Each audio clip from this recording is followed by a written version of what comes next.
In April 2025, emergency services knocked on doors up and down Ocean View Drive in Wamberal, a coastal suburb just north of Sydney, and told residents to leave, not because of a fire, not because of a flood, because the beach itself had eaten through their backyards overnight and several multi-million-dollar homes were hanging over the ocean with their foundations exposed. The SES controller on the ground that night said it was the most significant erosion damage he had seen in 30 years. By May 2025, Central Coast Council had written to NSW Premier Chris Minns requesting a state of emergency declaration, saying, and these are their words, that several houses were at imminent risk of collapsing into the sea. That's where we are right now. And the thing is, Wamberal isn't some obscure little beach town. It's a suburb where homes sell for millions. And what's happening there is not a one-off. It's a preview of what's coming for a much bigger slice of Sydney's most expensive waterfront real estate. Let's break down exactly what's going on and why investors, homeowners, and buyers need to pay attention right now. So here's the setup. Sydney's coastline has always had erosion. That's not news. But the scale and speed of what's happening in 2025 and into 2026 is something entirely different. In April 2025, a heavy East Coast low hit Wamberal and the entrance north with massive swells. By the morning of April 3rd, landslips had occurred at private beachfront properties. Sand escarpments had formed. Debris was washing up on beaches at Blue Bay and Toowoon Bay. Council put out formal emergency notices and closed sections of the beach to the public. Then, in July 2025, evacuation warnings were issued again along the same stretch, this time as another East Coast low tore through. Fences had collapsed, alfresco areas and outdoor staircases had gone into the ocean. Backyards simply stopped existing. And this wasn't a sudden surprise. Wamberal has been classified as a coastal erosion zone since the late 1970s. A risk assessment tool called the Ground Shore Climate Index put Wamberal at number 19 on the list of the 20 NSW locations most likely to be affected by coastal erosion. And the report was blunt. It said, reportedly, multi-million-dollar beachfront homes sit on a cliff that is eroding at a rate of over 1 meter per year. Over 1 meter per year. Meanwhile, just down the coast, Collaroy Narrabeen on Sydney's northern beaches has its own long-standing erosion story. Back in June 2016, a storm wiped out up to 50 meters of beach in a single event. Homes lost backyards, decks, and swimming pools. Foundations were undermined. Researchers at UNSW said they could hear the houses creaking and groaning in the dark. That was almost a decade ago, and the Northern Beaches Council is still processing funding applications for seawall protection works, with a deadline extended all the way to December 2026. The bottom line, from Collaroy to Wamberal to the entrance north, properties that people paid millions of dollars for are sitting on ground that is literally moving toward the sea. And right now, the government doesn't have a permanent fix on the table. Let's talk numbers, because this is where it gets serious for anyone who owns coastal property or is thinking about buying it. Data firm CoreLogic ran a detailed coastal risk assessment across Australia and came up with a figure that got a lot of attention. Roughly $25 billion worth of Australian residential coastal property is exposed to high or very high coastal risk. That includes storm surge and long-term coastal retreat, what they call slow erosion.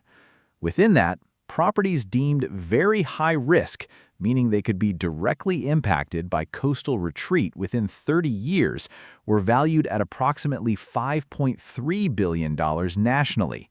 And CoreLogic specifically flagged Sydney suburbs like Cronulla and Manly as sitting in the high-risk category because of their combination of apartment density, coastal proximity, and property values.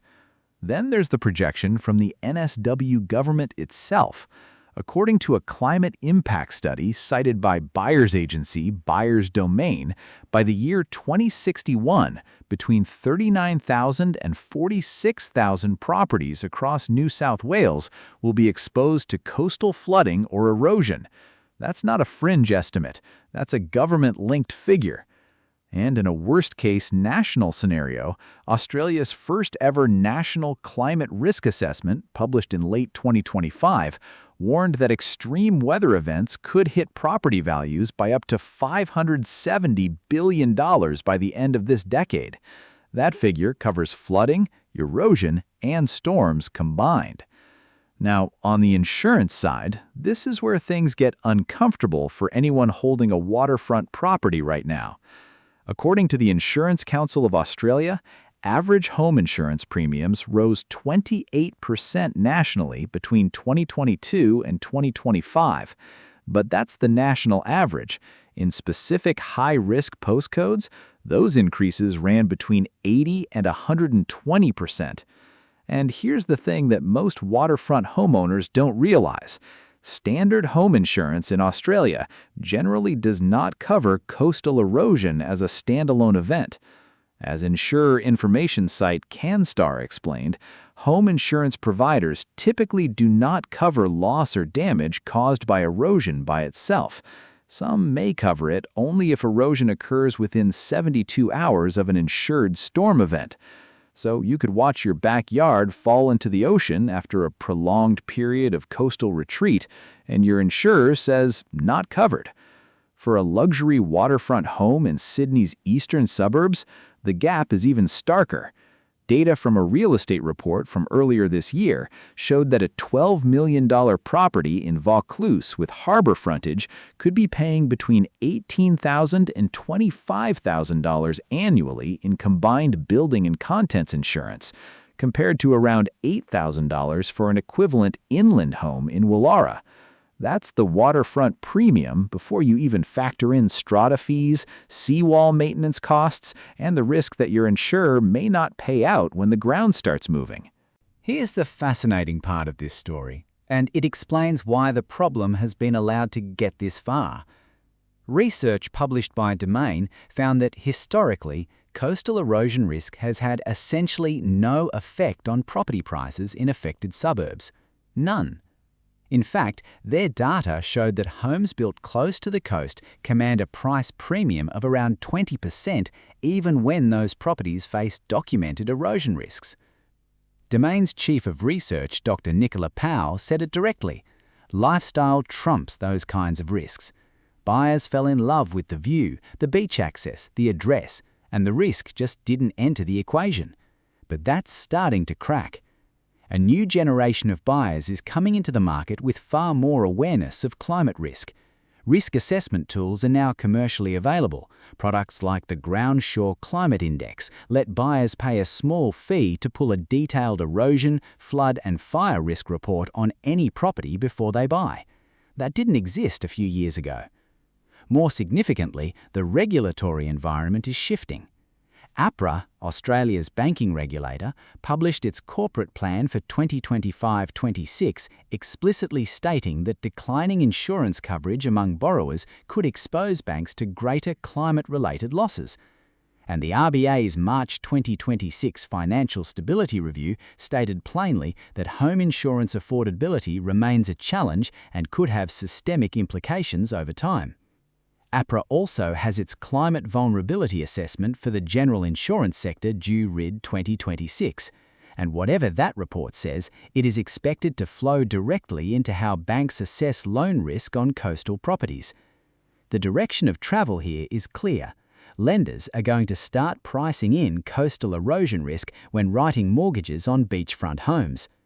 And separately, from 1 February 2026, APRA introduced new debt-to-income lending limits, capping how much high-debt lending banks can do. For luxury waterfront buyers who are already stretching to pay $8, $10 or $15 million, that change tightens the pool of people who can even finance those purchases. The situation has gotten so tense in some places that it's spilling into the community. In August 2025, tensions at Wamberal reached the point where police were called to investigate an alleged physical altercation between a local councillor's husband and a beachfront property owner. The story made the front page of the Sydney Morning Herald. That's not just a local drama. That's what happens when millions of dollars, government inaction, and an eroding shoreline all collide. So where does this leave people right now? If you're a homeowner on a Sydney coastal strip in Collaroy, Narrabeen, Cronulla, Manly, or anywhere along that northern beaches corridor, you need to be asking hard questions that most owners haven't been asking. Is your property in a designated coastal hazard area? What does your council's coastal zone management plan say about your street? What does your insurance policy actually cover when it comes to erosion? And have you read the fine print? If you're an investor, the numbers matter more than the lifestyle. A luxury waterfront property that was worth $12 million in 2024 might still be worth $12 million in the sales data today, but if the insurance cost is climbing, the pool of buyers with financing is shrinking, and a government-backed climate assessment is about to flag that postcode to every lender in Australia, the exit strategy looks different than it did 3 years ago. And if you're a first-time buyer who dreamed of a beachfront home and is thinking this is the moment to get in, just make sure you've run the full risk picture. Pull a coastal risk report, ask the council about their hazard overlay, ask your insurer what they will and won't cover, because unlike the buyers who purchased in these zones 10 or 20 years ago without any of this information, you don't have the excuse of not knowing. The NWS Valuer General reported in late 2025 that coastal NWS land values had reached a record $582 billion, up 2% from 2024. On the surface, the market is still holding, but that top-line number doesn't reflect what's happening street by street in the highest risk zones, and it doesn't account for what's coming once APRA's climate assessment lands mid-2026 and banks begin adjusting how they lend against at-risk coastal addresses. The lifestyle appeal of Sydney's waterfront has always been powerful. People will pay almost anything for an ocean view, and they have. For decades, the market priced in the scenery and ignored the sand moving underneath it. But right now, in 2026, the gap between what that lifestyle costs on paper and what it costs in reality, in insurance, in maintenance, in risk, is getting harder to paper over. The data's there. The government requests for state emergencies are there. The regulatory pressure on banks is building. The only question is whether buyers, owners, and investors are paying attention fast enough. And based on everything we've seen at Wamberal and Collaroy, the coast is not waiting for anyone to catch up. If this raised questions for you about a property you own, a property you're looking at, or just the direction of Sydney's housing market, drop it in the comments. We read them all.